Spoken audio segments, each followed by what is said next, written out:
What's going on, guys? This is Michael MGF, and today I'm going to be doing a custom LEGO minifigure review for a change on the new BrickUltra minifigure, and for obvious copyright reasons, the character of Ultron from the Marvel Universe was renamed to Ultra, which is totally understandable, but this is actually not the first time I've reviewed a minifigure from BrickUltra. Last year I also reviewed their Titanfall mech pilot because I knew that I wasn't going to be making any Titanfall minifigures, so I wanted to bring Titanfall to my channel in some way, but this time around they have created Ultron from the upcoming Avengers 2 movie, which is coming out next year. They're filming it for, the Avengers Age of Ultron. They've been filming in a lot of different places, and as a matter of fact, Joss Whedon announced that they're already way past the halfway point, so that's exciting that they've made that much progress and that it's in full swing, because I'm really looking forward to the Avengers Age of Ultron next year. I've been following probably more news on it than I should, and yeah, so I figured, hey, why not? In anticipation for the film, why not review BrickUltra's Ultron minifigure that they have available right now on their site, as it is definitely a pretty awesome minifigure, and it utilizes digital printing in just about the best way possible, if you ask me. And I mean, when I say the best way possible, more so the best way that I've seen in the LEGO community,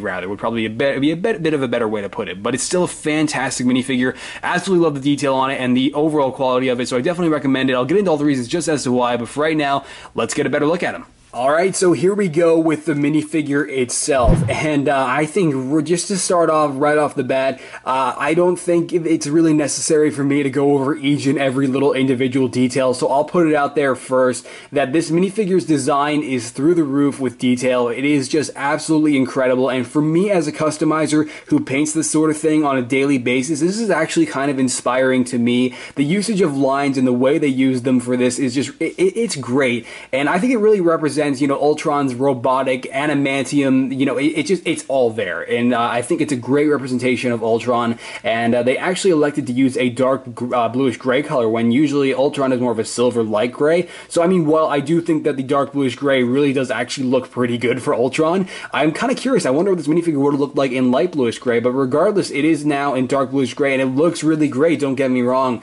And now something I really do like, not only with the entirety of this design and the ventilation that they use in certain areas and the individual lines and how detailed the minifigure's design is, I really like how they actually use white in on top of the red to really make Ultron look like, he's glowing on his face and also on a little bit of his upper torso there, because Ultron, we do know him for all of his absolutely overpowered abilities that Tony Stark and Hank Pym gave him in the comics. Obviously, he upgrades himself to also give himself that sort of, new things, but I mean, it's great just having little details like that to express that sort of thing with the minifigure. And Ultron, he actually has, like, I don't really want to name them as wings. I don't know what they're called. I forget. But he has these things that are on the sides of his head in the comics. I forget what they're called. But they are printed on the sides of the minifigure, which is pretty awesome. Obviously, they're not three-dimensional, but it's still really cool to see them printed onto the side and not, absent from the minifigure. And now, this is actually kind of, I'm not sure if I should bring it up. I guess I'm already walking into it now.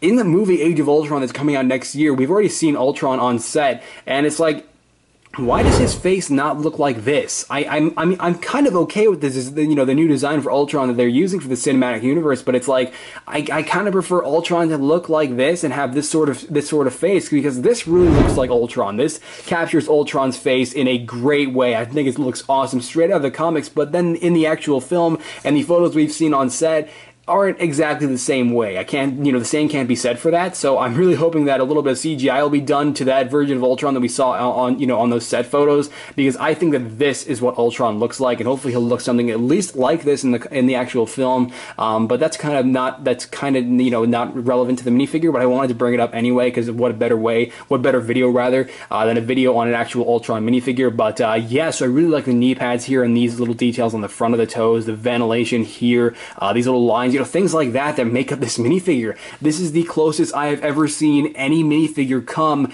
to pad printing utilizing digital printing, because digital printing, it can sometimes look kind of faded, or it can just make the minifigure be a little bit too textured and just make it not feel like actual Lego. But this digital printing that is used on BrickUltra's minifigures, it really feels like pad printing, but just with a texture. And obviously there are significant differences between pad printing and digital printing, but what I'm saying is that it's actually pretty good for digital printing, and that is half the reason I wanted to review this minifigure. And then, like I've already said, the other half just because of how much I'm looking forward to the Avengers Age of Ultron coming out May 1st, 2015. So other than that, though, that is pretty much it for this minifigure. I highly recommend it. Link will be in the description below if you want to check it out for yourself. But other than that, guys, that is pretty much it for BrickUltra's Ultron minifigure. Obviously, Ultra because they renamed it for copyright reasons. But yeah, great minifigure overall, and I definitely can't wait to make my own Avengers Age of Ultron minifigures next year, and that's why we're gonna go ahead and wrap this up. I just found out that half the people I trusted were secretly working for Hydra, my best friend from 1945 is still alive, and now S.H.I.E.L.D. is gone. So you thought it was a good time to go and build an evil, unstoppable robot that'll wipe out everyone on the planet. Really? It had to be now? Send in the agents of S.H.I.E.L.D.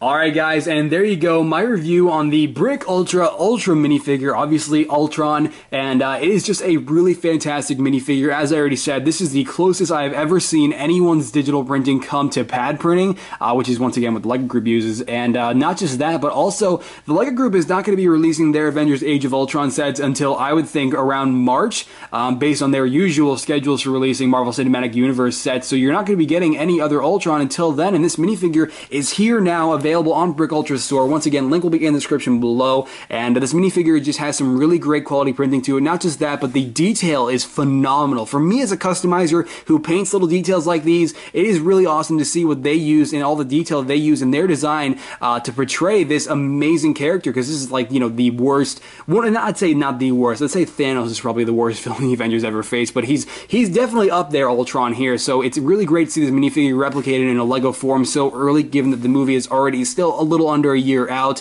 So that is, all those reasons combined is why I definitely recommend this minifigure, and once again, link will be in the description below. But what is also in the description below are my Twitter and my book face. Links to both of those are down there as well, and there I post all kinds of behind the scenes photos and updates of what I'm up to and what's to come for my channel. I've been doing a ton of Guardians of the Galaxy stuff. If you guys don't already know, I'm going to be completely revamping my Guardians of the Galaxy minifigures, just giving them all new paint jobs. I've been recoloring Drax from the light gray that we got him into green. I've been working on sculpting Groot and things like that I've been doing for the Guardians of the Galaxy team that I'm primarily focusing on right now. I've been posting on there frequently, you know, so like I've been posting some updates on there, so you know, it's just a lot easier for me to post a photo than it is to fully record and edit a video, so that is why I always recommend you check out those two things, and once again, links are below. But other than that, if you enjoyed this video or found it informative, be sure to let me know as well by dropping this video a like below and or your opinion in the comments, because it actually really does help me, because if you guys want me to review more minifigures like this on BrickUltra, or maybe you don't, I mean, just let me know by dropping this video a rating, because it actually kind of helps me. So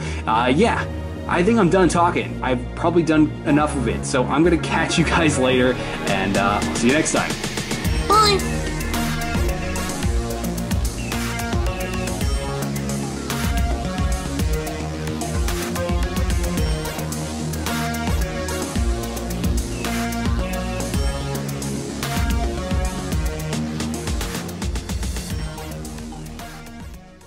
Figures and not reviewing them, but I decided, what the hell am I even talking about? For the LEGO Group, the tongue twisters, man, are insane. And the entire Marvel universe. So I'm really looking, you know, more reviews. I can't words. Words can't do. Guys, it's Michael MGF, and today I'm gonna be doing. So, where were you during the whole Hydra takeover? I was fighting the Mandarin.